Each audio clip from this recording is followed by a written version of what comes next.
কাদা টাদা লেগে অবস্থা খারাপ হয়ে না লাগে না লাগে না লাগে না লাগে আদর করতে ইচ্ছা হয়, একটু কাদা লাগছে তাতে কি। আমাদের দেশ সহ দেশের বাইরে সব থেকে বেশি চাহিদা হচ্ছে এই মাছের। এইটা সাদা কালো প্রিন্ট যেটা ওটা বলা হচ্ছে আপনার উৎসুরি, আর লাল সাদা প্রিন্ট যেটা ওটা বলা হচ্ছে কোহাকু। ওই যে মাথায় লাল যেটা আছে, দাঁড়িয়ালা বুড়া মানুষটাও একটা ছোট বাচ্চা হয়ে যায়। আজকে আমি সেটাই হয়েছি। কৃষি আর কৃষকের মিত্র, চিত্রপুরী কৃষি চিত্র, খামার আর খামারের মিত্র, চিত্রপুরী কৃষি চিত্র। অসাধারণ অসাধারণ। মানুষ কেউ জীবিকার জন্য কাজ করে, কেউ জীবনের জন্য কাজ করে, কেউ অঢেল পয়সা ইনকাম করে, বাহুল্য নষ্ট করে, কেউ মনের শান্তির জন্য কিছু পয়সা খরচ করে। দেখতে পাচ্ছেন চমৎকারভাবে কিছু ছোট ছোট ট্যাঙ্কিতে রঙিন মাছ চাষ করা হচ্ছে, অসাধারণ দেখতে। আজ যে স্থানটিতে দাঁড়িয়ে কথা বলছি এটি যশোরের ঝিগরগাছা উপজেলার নারাঙ্গালী গ্রাম। এই গ্রামে তরুণ এক উদ্যমী যুবক লেখাপড়া শেষ করে চাকরির পিছনে ছোটাছুটি না করে তিনিও মাছের চাষ করছেন। তবে তিনি প্রচলিত দেশি যে কাপ জাতীয় মাছ সেটি না করে অর্নামেন্টাল ফিশ, অর্থাৎ একেবারে চমৎকারভাবে অ্যাকুরিয়ামে সাজানোর জন্য যে সুন্দর সুন্দর মাছ আছে সেটি চাষ করছে। কিন্তু কেন ওই মাছ আর এই মাছ চাষের মধ্যে কী তফাৎ আছে, তিনি এই ছোট ছোট সুন্দর করে এখন চমৎকারভাবে একটি জায়গা সাজিয়ে সেখানে এই রঙিন মাছ চাষ করছেন। কেন? এটাতে তিনি কি আউটপুট পাচ্ছেন এবং তার দ্বারা দেশের বেকার যুবক কোনো উপকৃত হচ্ছে নাকি অপকৃত হচ্ছে, আজকে সেই বিষয়ে থাকছে চমৎকার একটি ভিডিও চিত্র। আশা করছি ভিডিওর শেষ পর্যন্ত আমার সাথেই থাকবেন, অনেক তথ্যই পাবেন আজকের ভিডিওতে। আসসালামু আলাইকুম। ওয়ালাইকুম আসসালাম। কেমন আছেন ভাইয়া? আলহামদুলিল্লাহ ভাই, কেমন আছেন? এই হচ্ছে সেই নায়ক, আমি ওনাকে নায়ক বলেই সম্বোধন করি। আমাদের দেশের প্রখ্যাত বিখ্যাত আলোচিত একজন নায়ক সালমান শাহ। এ হচ্ছে সালমান সর্দার, ইনি একজন নায়ক, আমাদের কৃষির নায়ক।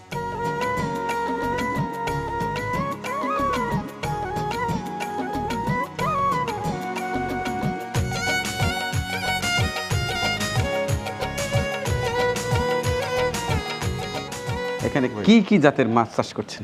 ভাই, মূলত হচ্ছে আমি জাপানিজ কইয়ের যে ভ্যারাইটিগুলো ওইগুলোই করি। জাপানিজ কইয়ের প্রায় 18-20টার মতো ভ্যারাইটি আছে। আমি কিন্তু মাছের জাত পাত সম্পর্কে অতটা জানি না। প্রতিটি মাছ আমাকে দেখে দেখে সঠিক নামগুলো বলবেন।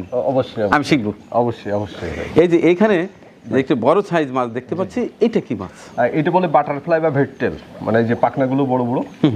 এগুলো অ্যাকোরিয়ামে রাখলে খুব সুন্দর লাগে, যেহেতু পাখনাগুলো খুব বড়। অ্যাকোরিয়ামে রাখলে এগুলো আপনার খুব সুন্দর লাগে। এগুলো মোটামুটি আমাদের দেশ সহ দেশের বাইরে সব থেকে বেশি চাহিদা হচ্ছে এই মাছের। এইটা জি জি। দর্শক, একটা কথা না বললেই নয়, আমরা মহান সৃষ্টিকর্তার সৃষ্টিকে কিভাবে অস্বীকার করতে পারি? দেখেন, মাছ পানির মধ্যে ঘোরাফেরা করছে, সাঁতার কাটছে, কি পরিমাণ যে কালার আর কত সৌন্দর্য এই মাছে দিয়েছেন, এক একটার এক এক চেহারা। অবশ্যই তার সৃষ্টিকে আমরা শ্রদ্ধা করব, সম্মান করব এবং মূল্যায়ন করব এবং প্রশংসা করব। আলহামদুলিল্লাহ।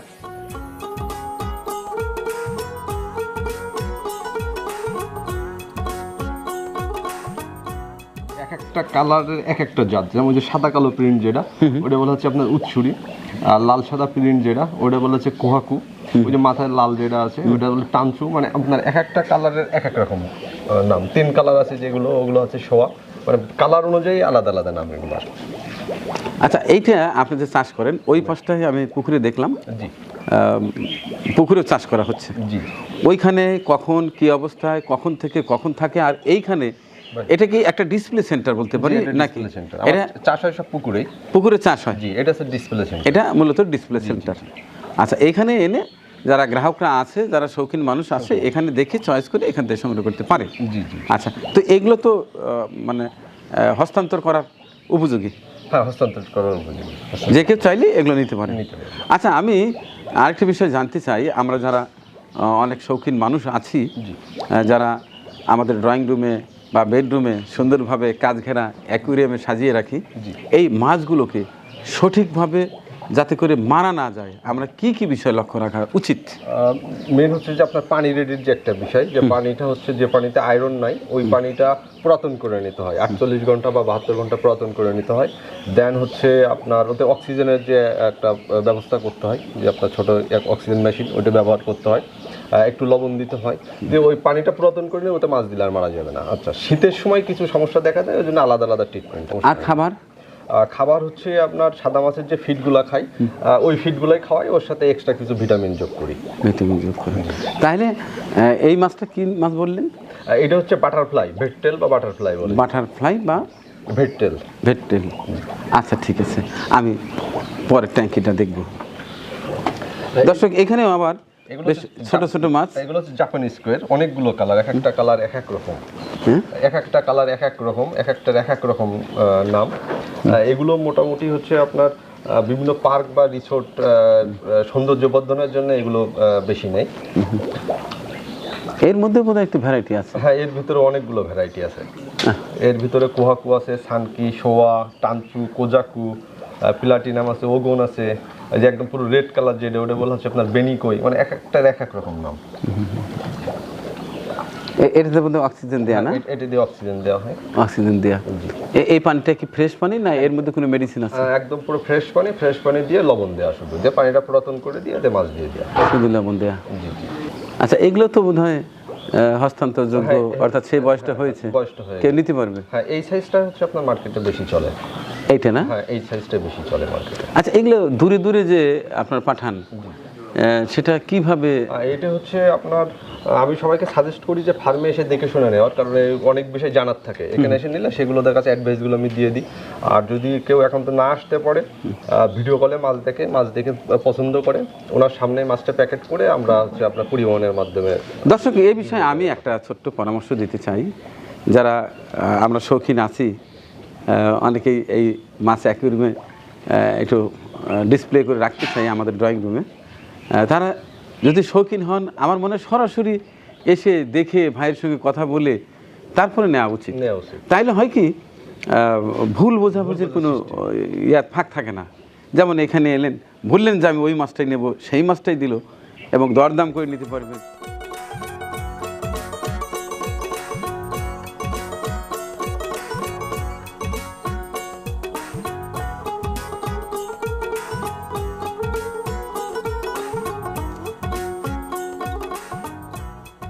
ব্রুডগুলো সব আমার দেশের বাইরে থেকে কালেক্ট করা। আচ্ছা আচ্ছা। করে আপনার থাইল্যান্ড বা চীন থেকে কালেক্ট করা।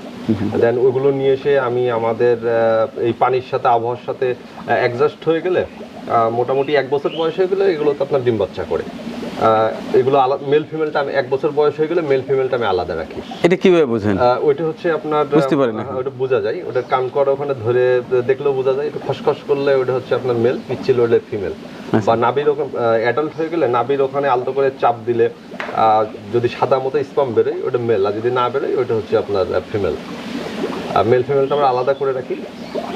দেন হচ্ছে আপনারা কিছুদিন পর পর হচ্ছে আপনার ফিমেলগুলো চেক দিই, যে ফিমেলের নাভিটা যদি গোলাপি কালার হয়ে যায় এবং পেটটা মোটামুটি নরম হয়, তখন আমরা বুঝি যে এটা ডিম দিবে। তখন আলাদা একটা পাত্রে আমরা পানি রেডি করি। পানি রেডি করার পরে মেল ফিমেলটা আমরা ওই জায়গায় সন্ধ্যার দিকে এক করে দিই, দিলে ওরা রাত্রের ভিতরে ডিম ছেড়ে। এক কথায় দিনটা 24 ঘন্টা বোধহয় টেক কেয়ার করতে হয়। 24 ঘন্টা টেক কেয়ার করতে হয়। জি, অবহেলা করার কোনো সুযোগ নেই। আচ্ছা, এই কাজটা আপনি শুরুটা কিভাবে করলেন, কেন করলেন, এবং এখন বাণিজ্যিকভাবে এটা আপনার কাছে কি মনে হচ্ছে? এটা তো আমি শুরু করছিলাম একদম সিম্পলি আমার বাসার ধান সিদ্ধ করা একটা হাউজে 1500 টাকার মাছ কিনছিলাম, 60 পিস মাছ দিয়েই শুরু করা। ওটা শখের বসেই। তখন যে অক্সিজেন ব্যবহার করতে হয় বা পানি প্রবর্তন করতে হয়, যে পানিতে আয়রন নাই সেই পানি ব্যবহার করতে হয়, আমি কিন্তু কিছুই জানতেন না। ওখানেই শুরু। আস্তে আস্তে তো এখন মানে বেশ বড় পর্যায়ে এসছে। বাণিজ্যিকভাবে ভাই এটা হচ্ছে যে আপনার জাপানিজ কই, যেটা এটার সম্ভাবনা হচ্ছে আমাদের দেশে সব থেকে বেশি। কারণ আমাদের বাংলাদেশে হিউজ পরিমাণে হচ্ছে আপনার পার্ক রিসোর্ট বা যারা বড় বড় বাড়ি তৈরি করে আমি মানে হিউজ রেসপন্স পাচ্ছি, বিশেষ করে আপনার পার্ক এবং রিসোর্ট থেকে বেশি রেসপন্স পাচ্ছি। তো বাংলাদেশে যে পরিমাণ পার্ক এবং রিসোর্ট আছে, এমন কোনো পার্ক রিসোর্ট নাই যেখানে আপনার হচ্ছে পুকুর নাই। প্রত্যেকটা পার্ক এবং রিসোর্টের ভিতরে পুকুর আছে, আর ওখানে সৌন্দর্য বর্ধনের জন্য আপনার হিউজ পরিমাণে মাছের চাই। হ্যাঁ, অনেক পার্কে দেখেছি শুরুতেই এই ধরনের চমৎকার একটা দৃশ্য চোখে পড়েছে আর কি। ওখানে একটা চাহিদা আছে। আচ্ছা, এইটা কি মাছ? এগুলো হচ্ছে আপনার গোল্ডফিশ। এখানে গোল্ডফিশের আপনার 3টা প্রজাতি আছে। রেঞ্চু আছে, রেড রেঞ্চু। এই যে এটা দেখেন, পিঠের উপরে কিন্তু আপনার পুরো পিচ্ছিল টাইপের, কোনো দাঁড়া নাই, যে পিঠের দাঁড়া বলে যেটা। আর এই যে 3 কালার যেটা, ওটা হচ্ছে আপনার ট্রাই কালার রেঞ্চু। আর এই যে সাদা কালো প্রিন্ট, ওই যে হচ্ছে আপনার রুই কিং। এখানে 3 শ্রেণীর গোল্ডফিশ আছে। আরো ভালো লাগছে যে আপনার এই চমৎকার ছোট্ট জায়গা, অথচ এত চমৎকারভাবে সাজিয়েছেন। এখানে পুরো বাংলাদেশের ছবি রয়ে গেছে। ওই পাশটা জাতীয় পতাকা, এই সাইডে রয়্যাল বেঙ্গল টাইগার, হ্যাঁ, এই সাইডে বাংলাদেশের পতাকা। আর এর আগেও দেখে গিয়েছিলাম এইগুলো। তো এইখানে কি কি গাছ আছে এখন? এখানে আপনার 10-12টা মতো গাছ আছে অলরেডি। ফলও তো জাত আছে না? জি জি। ওইটা বোধহয় কমলা না? জি জি, ওটা হচ্ছে চাইনিজ কমলা। আর কি কি আছে?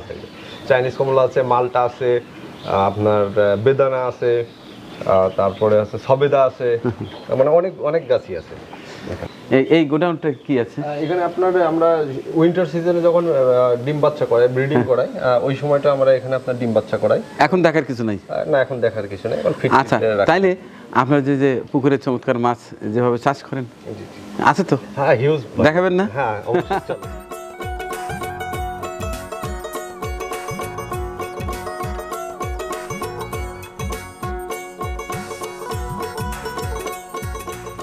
জাদু দেখাবো। হ্যাঁ, আসো আসো, লাল মাছ চলে আসো। হ্যাঁ, এই যে চলে আসে। আমি বুঝতেছি না। আরে দেখছেন দর্শক, আমি জাদু শিখে গেছি। অসাধারণ। আমি একটু বসি। হ্যাঁ হ্যাঁ, sure, হ্যাঁ? sure, sure. বসি। হ্যাঁ, হ্যাঁ। কিছু কিছু জায়গা আছে যে দাঁড়িয়ালা বুড়া মানুষটাও একটা ছোট বাচ্চা হয়ে যায়। আজকে আমি সেটাই হয়েছি। দেখেন কত সুন্দর মাছ। হ্যাঁ, আমি তো দেখ। হ্যাঁ হ্যাঁ। আচ্ছা, তাহলে এটা কি মাছ বলে? এগুলো জাপানিজ স্কোয়ার ভ্যারাইটি। এগুলো আমার ব্রুট সব জাপানিজ স্কোয়ার। তাই? অনেক বড় বড় সাইজের আছে এখানে। বড় বড় সাইজ আছে এখানে আপনার 4 কেজি 5 কেজি ওজনের আছে। এটা কি বলেন? হ্যাঁ। আচ্ছা, এই মাছটার শেষ সময়টা কি করেন? জবাই করে খান টান না? এগুলো তো লংজিভিটি অনেক বেশি। এগুলো কতদিন বাঁচে? 25-30 বছর বাঁচে এগুলো। কি বলেন? আর যেগুলো মারা যায়, মারা গেলে ওগুলো আমরা মাটি চাপা দিয়ে দিই, কারণ অনেক ভালোবাসা জন্ম। ভালোবাসার জিনিস। হ্যাঁ। আচ্ছা, এইখানে রাত্রিতে কেউ খেয়াও দিয়ে চুরি করে না? আপনার সব ক্যামেরা লাগানো আছে। ক্যামেরা লাগানো আছে প্রত্যেকটা পুকুরে। লাইটের ব্যবস্থা করা আছে। আর আচ্ছা, পাহাড়ের লোকও থাকে। মানে 3 ধরনের সিকিউরিটির ব্যবস্থা করা। সুযোগ নাই? সুযোগ নেই কোনো ধরনের।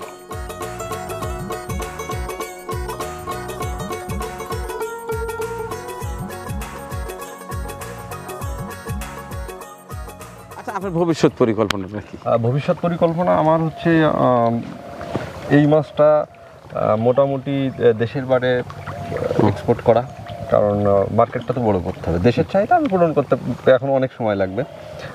দেশের পার্ক এবং রিসোর্ট যতগুলো আছে ওই জায়গায়গুলো সব মাছ দেওয়া, এবং এটা এর পাশাপাশি দেশের বাইরে পাঠানোর ইচ্ছা আছে। ইচ্ছা আছে। এর তো বিশাল একটা বড় চিন্তা ভাবনা। আপনার দেশের বাইরে থেকে আমার কাছে তো প্রতিনিয়ত যোগাযোগ করে যে ভাই মাছ পাঠান, আমরা মাছ নিব। এটা পাঠানোর ওই আছে তো? হ্যাঁ, ওই আছে। কিছু প্রতিবন্ধকতা আমাদের দেশে ছিল এবং মনে হয় এখনও আছে। এয়ারপোর্টে কিছু সমস্যা হয় বা কাগজপত্রের ছাড়পত্রের কিছু ঝামেলার কারণে একটু কষ্টসাধ্য দেশের বাইরে পাঠানো। জীবিত জিনিস তো, ওই জন্য একটু সমস্যা হয়। যে আপনার প্রাণী সম্পদ মন্ত্রণালয় থেকে অনুমোদন নেওয়া লাগে, মৎস্য অধিদপ্তর থেকে অনুমোদন নেওয়া লাগে, তারপর মাছগুলো জীবিত জিনিস কোয়ারেন্টাইনে রাখতে হয়। যে দেশে পাঠাতে হবে ওই দেশের একটা অনুমোদন লাগে, একটু কষ্টসাধ্য। গভর্নমেন্ট একটু নজর দিলে এগুলো দেশের বাইরে এক্সপোর্ট করা সম্ভব এবং হিউজ পরিমাণে রেমিটেন্সও আমাদের দেশে আনা সম্ভব। বৈদেশিক মুদ্রা মিডল ইস্টে তো ইনকাম করা সম্ভব। মিডল ইস্টে যতগুলো দেশ আছে হিউজ পরিমাণে চাহিদা ভাই এই মাছের।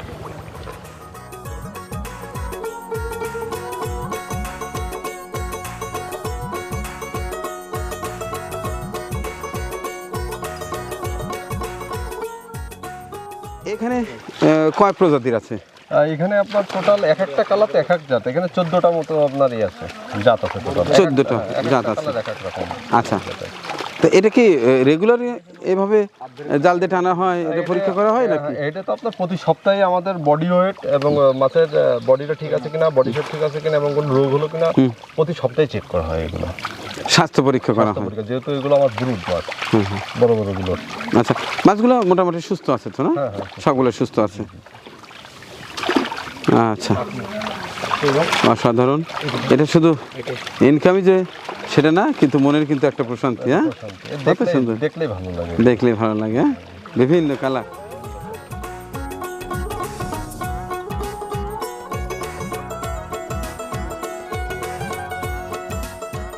এখন বলেন এইখানে কত প্রজাতির মাছ আছে রেডি, যেটা আমার দর্শকরা কেউ চাইলে পাবে?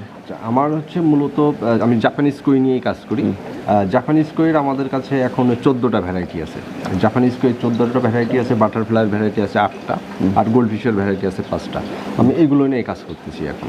আচ্ছা, আর এই দামগুলো কিভাবে নির্ধারণ করেন? দামগুলো নির্ধারণ হয় মূলত হচ্ছে মাছের কালার, প্রিন্ট, বডি শেপ, ওর গায়ে যে পাখনাগুলো থাকে ওইগুলোর উপরে, মানে যে মাছটা দেখতে যত বেশি সুন্দর, যত বেশি আকর্ষণীয়, সে মাছটা তত বেশি দাম। আমাদের কিন্তু মাছ হচ্ছে আপনার একটা একটা করে বাছাই করতে হয়। আমরা যদি 1 লাখ মাছ উৎপাদন করি, 1 লাখ মাছই আমরা সেল করি না। 1 লাখ মাছের ভিতর থেকে কোন মাছগুলো আকর্ষণীয় বেশি, কোন মাছগুলো এক্সপোর্ট কোয়ালিটির, এই মাছগুলো মূলত থাইল্যান্ড, চীন বা জাপানে হয়। ওদের মাছের সাথে কম্পেয়ার করে আমি যখন দেখি যে ওদের কোয়ালিটির মাছ তৈরি করতেছি, আমি সেই বাছাই করে করে সেই মাছগুলোই রাখি। মানে এটা মূলত নির্ভর করে হচ্ছে আপনার মাছের কোয়ালিটির উপরে, প্রিন্টের উপরে দামটা। তা আমার দর্শকদের জন্য যদি আপনার কোনো কথা থাকে? দর্শকদের আমি আপনাকে আন্তরিকভাবে ধন্যবাদ যে আপনি অনেক কষ্ট করে চলে এসছেন, সে সিরাজগঞ্জ থেকে আমাদের জিগরগাছার নারাঙ্গালিতে চলে এসছেন অনেক জার্নি করার পরেও, এবং আপনার মাধ্যমেই তো মোটামুটি আমার দেশে একটু পরিচিতি হয়েছে, বিজনেস করতে পারতেছি আপনার মাধ্যমে। আমি আবারও ধন্যবাদ জানাই আপনাকে। আর আপনার দর্শকদের উদ্দেশ্যে যেটা, সে প্রত্যেকের ক্ষেত্রে আমার একটাই কথা থাকবে, সেটা হচ্ছে যে আপনারা অনলাইনে অর্ডার না করে আপনার ফার্মে আসুন। ফার্মে এসে নিজেরা মাছ দেখেন, দেখে শুনে বুঝে, আমি যতটুকু জানি সেটা শিখে ভালোভাবে করলাম, আর কোনো ধরনের সমস্যা হয় না। আচ্ছা, যাই হোক, আপনাকে অনেক অনেক ভালোবাসা। ধন্যবাদ ভাই। আসলে কাকে কখন আল্লাহ ডাক দেবে, চলে যাবে, এটা তো কেউ জানি না। তা আমারও ভালো লাগছে যে বেশ কিছুদিন পরে আবারও আসার সৌভাগ্য হয়েছে, এবং সুস্থ শরীরে। এরপরে আমার দেখা হবে কিনা জানি না। আপনার উপর হাজার হাজার মানুষের দোয়া আছে ভাই। তো দর্শক, এই ছিল আমার আজকের ভিডিও। আমার এই যে সালমান শাহ, চমৎকার মনের একজন মানুষ, রুচির একজন মানুষ, চমৎকারভাবে তার ছোট্ট জায়গাটি পুরো বাংলাদেশের চিত্র সাজিয়ে রেখেছেন। আর এই যে ঝকঝকে চকচকে বিভিন্ন কালারের মহান সৃষ্টিকর্তার সৃষ্টি, ভিন্ন কোয়ালিটির মাছ, এটি আমি সবগুলো মাছের নাম জানিও না, বলতেও পারবো না। যারা এই নিয়ে কাজ করতে চান, বিশেষ করে যাদের রিসোর্ট আছে বা বাড়িতে ড্রয়িং রুম সাজাতে চান, স্বল্প পয়সায় কিন্তু এটা আপনি করতে পারেন। এরপরে অনেকে আছে বাণিজ্যিকভাবে চাষ করতে চান, কোনো বিষয় জানার আগ্রহ থাকলে সরাসরি ফোনে না, ভায়া হয়ে না, সরাসরি আসবেন, দেখবেন কত চমৎকার, মনটা আসলেই ভরে যাবে। একদিন এই নারাঙ্গালি গ্রাম, এটি হচ্ছে ঝিকরগাছা, যশোর জেলা। চমৎকার এই এলাকার মানুষদেরও আমার খুব ভালো লাগে, চমৎকার কথা, যেটা আমার অত সুন্দর করে কথা বলতে পারি না, এই জন্য মাঝে মধ্যে আসার চেষ্টা করি, এনাদের কাছে শেখার চেষ্টা করি। আসলে শেখার তো শেষ নেই। আমার ভাইয়ের জন্য দোয়া চাই, তিনি যেন দীর্ঘদিন আমাদের মধ্যে বেঁচে থাকে এবং দেশের জন্য কাজ করতে পারে। এই দোয়া চেয়ে সবার জন্য দোয়া করে শেষ করছি আজকের এই বিশেষ ভিডিও চিত্রটি। ভালো থাকবেন সবাই, আল্লাহ হাফেজ। আমাদের পরিবেশনা আপনাদের ভালো লেগে থাকলে শেয়ার করে অন্যকে দেখার সুযোগ করে দিন। আরও নতুন নতুন ভিডিও পেতে চ্যানেলটি সাবস্ক্রাইব করে সঙ্গেই থাকুন।